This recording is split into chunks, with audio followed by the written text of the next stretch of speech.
Hello friends, welcome back to your channel the market zone. ये video winning and losing psychology का second part है। अगर आपने इस वीडियो का फर्स्ट पार्ट नहीं देखा है तो आप डिस्क्रिप्शन में दिए हुए लिंक के थ्रू उसे देख सकते हैं। इस वीडियो में हम बात करने वाले हैं कि किस तरह से विनिंग एंड लूजिंग साइकोलॉजी के जो पॉजिटिव एंड नेगेटिव पार्ट हैं उन्हें ओवरकम किया जाए, किस तरह से लूजिंग पार्ट या जो नेगेटिव पार्ट है उसे ओवरकम किया जाए और किस तरह से पॉजिटिव पार्ट को अपनी ट्रेडिंग में इफ़ेक्टिवली अप्लाई किया जाए।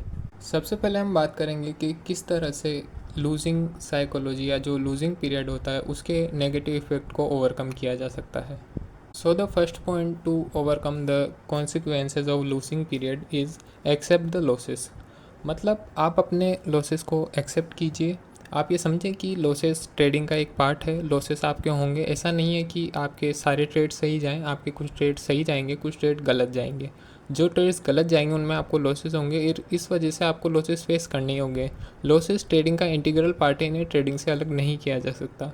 तो जब भी आपका स्टॉप लॉस हिट हो तो आप उसे एक्सेप्ट करें और उस ट्रेड से एग्ज़िट कर जाएं, क्योंकि वो अगर आप उस लॉसेस को लेकर बैठे रहेंगे तो वो इवेंचुअली आपको साइकोलॉजिकली हैम्पर करेगा, आपके कैपिटल को डाउन करेगा, आपके कॉन्फिडेंस को डाउन करेगा और आपको डिसीजंस लेने पर कहीं ना कहीं बायस्ड करेगा, आपके रेशनल डिसीजंस को रोकेगा, क्योंकि आप लॉसेस को रिकवर करने के लिए अपने रूल्स को फॉलो नहीं करेंगे, अपने मैनेजमेंट्स को फॉलो नहीं करेंगे और अपने ट्रेडिंग प्लान से डिविएट हो जाएंगे, जो इवेंचुअली आपको और बड़े लॉसेस की फॉर्म में रिसीव होंगे। आपको और बड़े लॉसेस फेस करने पड़ेंगे। इसलिए ज़रूरी है कि आप अपने लॉसेस को एक्सेप्ट करें। अगर आपका स्टॉप लॉस हिट होता है तो आप वहाँ पर एग्ज़िट करें। इससे आपकी साइकोलॉजी पर ज़्यादा इफेक्ट नहीं आएगा। आप लॉस एक्सेप्ट करना सीखेंगे और आप अपने स्टॉप लॉस पर अपने ट्रेड को एग्ज़िट करना सीखेंगे, जो कि एक बहुत ही क्रिटिकल पार्ट है किसी भी ट्रेडर की प्रॉफिटेबल जर्नी में। Now talking about the second point, develop emotional discipline. मतलब आपको अपने इमोशंस को काबू में रखना होगा। जब आप ट्रेड करते हैं तो आपको रेशनल डिसीजंस लेने होंगे। आपको इमोशनल के इन्फ्लुएंस में आकर कोई भी डिसीजंस नहीं लेने हैं। आप जब अपने इमोशंस से हटकर डिसीजन लेते हैं तो आप अपने रूल्स के अकॉर्डिंग चलते हैं, आप अपने मैनेजमेंट को फॉलो करते हैं और आप अपने ट्रेड प्लान के अकॉर्डिंग अपनी ट्रेडिंग जर्नी को फॉलो करते हैं। बट जब आप अपने इमोशंस के इन्फ्लुएंस में आकर कोई डिसीजंस लेते हैं तो आप इवेंचुअली लॉसेस फेस करते हैं। इसलिए ज़रूरी है कि आप ट्रेडिंग में रेशनल डिसीजंस लें और अपने प्लान के अकॉर्डिंग, अपने मैनेजमेंट के अकॉर्डिंग डिसीजंस लें। थर्ड पॉइंट जिसकी हेल्प से आप अपनी लूजिंग पीरियड के जो नेगेटिव इम्पैक्ट हैं उनको ओवरकम कर सकते हैं, इज़ आप अपनी ट्रेडिंग से ब्रेक लें। अगर आप एक लूजिंग स्ट्रीक फेस करते हैं तो आप एक ब्रेक लें, छोटा सा ब्रेक लें अपनी ट्रेडिंग से, ताकि आप थोड़े दिन मार्केट से दूर रहें, आप उस इन्वायरमेंट से दूर रहें और आप जब दोबारा आएँ तो आप रेशनल डिसीजंस ले पाएँ। अपने जो प्रीवियस लॉसेस हैं उनको अपने आप पर हावी ना होने दें और उनसे हटकर अपने डिसीजंस लें, अपनी ट्रेड करें। इसलिए ट्रेडिंग से ब्रेक लेना भी बहुत ज़रूरी है। सिर्फ लॉसेस होने पर ही नहीं, अगर आपके बड़े प्रॉफिट्स कंजिक्यूटिवली काफ़ी दिन तक होते तब भी आप ब्रेक लें, वो भी काफ़ी फ़ायदेमंद हो सकता है। कभी भी ट्रेडिंग में कंपैरिजन ना करें, क्योंकि हो सकता है जिस पर्सन को आप ट्रेड करते हुए देख रहे हैं या जिससे आप कंपैरिजन कर रहे हैं उन्होंने आपसे काफ़ी पहले ही स्टार्ट किया हो, एक्सपीरियंस आपसे काफ़ी ज़्यादा हो, तो आप कभी भी कंपैरिजन ना करें। तो ये कुछ पॉइंट्स हैं, कुछ टेक्निक्स हैं जिनकी हेल्प से आप अपने लूजिंग पीरियड में जो आपको साइकोलॉजिकली या जो फाइनेंशियली इम्पैक्ट्स होते हैं, नेगेटिव इम्पैक्ट्स होते हैं, उन्हें आप ओवरकम कर सकते हैं। अब हम बात करेंगे कि किस तरह से विनिंग पीरियड या विनिंग साइकोलॉजी के जो नेगेटिव इम्पैक्ट्स हैं उन्हें ओवरकम किया जाए। जब भी कोई ट्रेडर अपनी ट्रेडिंग में एक विनिंग स्ट्रीक फेस करते हैं, जो जनरली हर ट्रेडर की लाइफ में या जो ट्रेडिंग जर्नी होती है उसमें आती है, तो उन्हें लगता है कि हम जो भी ट्रेड्स ले रहे हैं वो सारे सही जा रहे हैं, तो हमें अपने नंबर ऑफ़ ट्रेड्स को बढ़ा देना चाहिए, हमें अपने रिस्क को बड़ा कर देना चाहिए ताकि हमारा रिवॉर्ड भी बड़ा हो, एंड ओवर कॉन्फिडेंट फील करते हैं। बट आप ये समझें कि विनिंग स्ट्रीक अगर आपकी चल रही है तो वो कहीं ना कहीं एंड होने वाली है, और अगर आप अपने ट्रेडिंग प्लान से या अपने रिस्क को बढ़ा देते हैं ऐसे केसेस में, तो आप डेफिनेटली इसका एक बहुत बड़ा नेगेटिव इम्पैक्ट फील कर सकते हैं आगे जाकर, क्योंकि ये एक ना एक दिन एंड होना है। विनिंग स्ट्रीक आपकी साइकोलॉजी को इस तरह से बैंड करने में कामयाब होती है कि आप ओवर कॉन्फिडेंस में आ जाते हैं। आपको लगता है कि मैंने कोई कोड क्रैक कर लिया है जिससे मेरी सारी ट्रेड्स सही जाएंगी, अगर मैं इस तरह से ही ट्रेड करता रहूँगा तो मेरी सारी ट्रेड्स सही जाएंगी, और आप अपना रिस्क पर ट्रेड बढ़ा देते हैं, तो आप ये समझें कि जब ये स्ट्रिक एंड होगी तो वो बढ़ाया हुआ रिस्क पर ट्रेड आपको काफ़ी ज़्यादा लॉसेस देगा। और जनरली ये देखा गया है कि जब भी कोई ट्रेडर विनिंग स्ट्रिक फेस करता है तो उसके बाद जो लॉसेस होते हैं वो भी कंटिन्यूसली एक सीक्वेंस में होते हैं। तो ऐसे केसेस में अगर आप अपना रिस्क पर ट्रेड बढ़ा चुके होंगे तो आपने विनिंग स्ट्रिक में जो पैसे कमाए हैं वो तो जाएंगी, बट आप अपना कैपिटल भी लॉस कर देंगे। इसलिए ज़रूरी है कि आप अपने रूल्स को फॉलो करते हुए चलें। ऐसे केसेस में आप अपने प्लान से डिविएट ना हो और थोड़े कोशियस होकर चलें कि कभी भी हमारी ये विनिंग स्ट्रिक टूट सकती है और हमें लॉसेस होना स्टार्ट हो सकते हैं।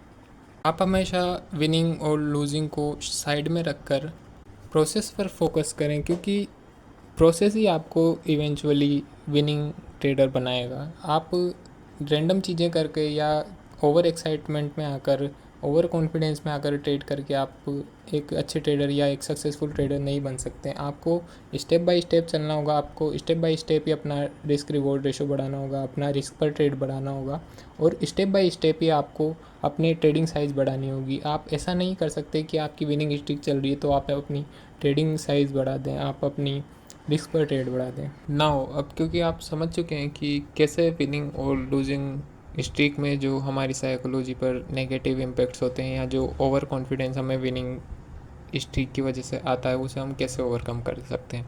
अब हम कुछ एक्स्ट्रा पॉइंट्स के बारे में बात करेंगे जिनसे आप इन्हें काफ़ी अच्छी तरह से मैनेज कर सकते हैं, अपनी साइकोलॉजी को इंटैक्ट रख सकते हैं, अपने कॉन्फिडेंस को इंटैक्ट रख सकते हैं। So the first point is learning from wins and losses.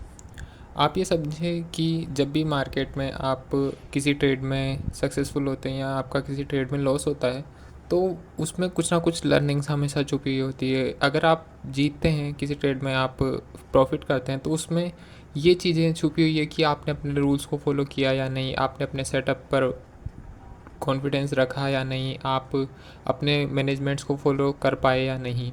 और अगर आपके लॉसेस होते हैं तो आपको वहाँ पर सीखने को मिलता है कि क्या ऐसी गलतियाँ थी जो मैंने की और जो मुझे नहीं करनी चाहिए थी, जिनकी वजह से मुझे लॉस हुआ।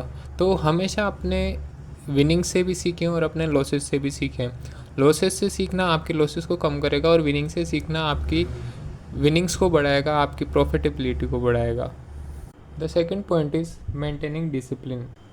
हम सभी जानते हैं कि अगर हमें लाइफ में कोई गोल अचीव करना है तो हम पर्टिकुलर डिसिप्लिन के साथ and right set of rules के साथ उसके लिए वह हमें वर्क करना होगा, उसके लिए हमें टाइम देना होगा, पेशेंस रखना होगा एंड अपना डिसिप्लिन मेंटेन रखना होगा। इसी तरह से अगर ट्रेडिंग में भी आप सक्सेसफुल होना चाहते हैं तो आपको अपना डिसिप्लिन बनाए रखना होगा। डिसिप्लिन आपको कंसिस्टेंसी देता है और ट्रेडिंग में consistency is the key of success. किसी भी ट्रेडर की साइकोलॉजी ऑफ लूजिंग ये रिप्रेजेंट करती है कि वो ट्रेडर अपने लॉसेस पर किस तरह से रिएक्ट करता है, उनका क्या थॉट प्रोसेस होता है जब उनके लॉसेस होते हैं, जब वो एक लूजिंग स्ट्रीक फेस करते हैं। और यही डिसाइड करते हैं कि एक ट्रेडर अपनी लाइफ जर्नी में या अपनी ट्रेडिंग जर्नी में सक्सेसफुल होंगे या नहीं। By accepting losses, maintain emotional discipline, learning from mistakes, by all these exercise trader can overcome the psychological challenges of losing and continue to grow and succeed in their trading journey। मतलब अगर आप अपनी losses से सीखते रहते हैं, आप अपना डिसिप्लिन मेंटेन करके रखते हैं, तो आप ट्रेडिंग में सक्सेसफुल ज़रूर होंगे। बस आपको अपना लॉस छोटा रखना होगा और अपने प्रॉफिट्स बड़े रखने होंगे। The psychology of winning in trading is about managing the emotions that come with success. Winning trades can also lead to a dangerous behavior if not handled properly. By staying grounded, focusing on the process, and maintaining discipline and learning from each wins, trader can build a mindset that support long-term success. अगर आप अपनी winning streak में अपने emotions को खुद पर हावी नहीं होने देते हैं, आप अपने ट्रेडिंग रूल्स को फॉलो करते हैं, आप प्रॉपरली मैनेजमेंट्स करते हैं, आप अपने रिस्क पर ट्रेड को फॉलो करते हैं, अपनी ट्रेडिंग साइज़ को मेंटेन रखते हैं, तो आप इस विनिंग स्ट्रीक से अफेक्ट नहीं होते हैं और एक प्रॉपर मैनर में, एक प्रॉपर वे में आप धीरे धीरे ग्रो करते हैं और अपनी सक्सेसफुल ट्रेडिंग जर्नी की ओर बढ़ते जाते हैं। आपके विंस एंड आपके लॉसेस प्रॉपरली मार्केट पर डिपेंड करते हैं कि मार्केट किस तरह का है, आपकी स्ट्रेटजी कैसे वर्क कर रही है ये भी मार्केट पर ही डिपेंड करेगा, और आपके प्रोबेबिलिटी क्या है ये भी मार्केट पर ही डिपेंड करेगी। अगर आप प्रोफेशनल ट्रेडर्स को देखें तो हर प्रोफेशनल ट्रेडर ये कहते हैं कि मार्केट इज़ ऑलवेज़ राइट। मतलब आप मार्केट से कभी भी फाइट मत कीजिए। अगर आपने कोई ट्रेड लिया है, वो लॉस में जा रहा है, तो उसे काटिए। आप समझिए कि आपने बाई के लिए किसी स्टॉक को ट्रेड किया है, बट अगर मार्केट नेगेटिव साइड में जा रहा है तो आप समझिए कि मार्केट हमेशा सही होता है। आप अगर उस ट्रेड में रुके रहेंगे या बैठे रहेंगे लॉसेस लेकर, तो इवेंचुअली वो लॉसेस काफ़ी बड़े हो जाएंगे। इस वजह से मार्केट हमेशा सही होता है। आप गलत हो सकते हैं, लेकिन मार्केट कभी गलत नहीं हो सकता। जिस तरह से अपने लॉसेस से सीखना ज़रूरी है, उसी तरह से ज़रूरी है कि हम अपने विंस को, अपनी सक्सेसफुल ट्रेड्स को सेलिब्रेट करें। अब ज़रूरी नहीं है कि सेलिब्रेट हर बार ट्रेडिशनल वे में ही हो, आपके सेलिब्रेशन का तरीका कुछ और हो सकता है। बट आप अगर किसी ट्रेड में सक्सेसफुल होते हैं तो उसे सेलिब्रेट करें, ताकि आपको आगे आने वाली ट्रेड्स में अपनी प्रोबेबिलिटी को बढ़ाकर विनिंग होने की मोटिवेशन मिलेगी कि आप विन करें, ज़्यादा से ज़्यादा ट्रेड में सक्सेसफुल हों, ताकि आप सेलिब्रेट कर सकें। इसलिए अपनी विनिंग्स को सेलिब्रेट करें। अगर लॉसेस हो रहे तो उनसे सीखें। Remember, the psychology of winning and losing is an integral part of trading. By understanding and managing your emotions, you can avoid common mistakes and improve your decision making process.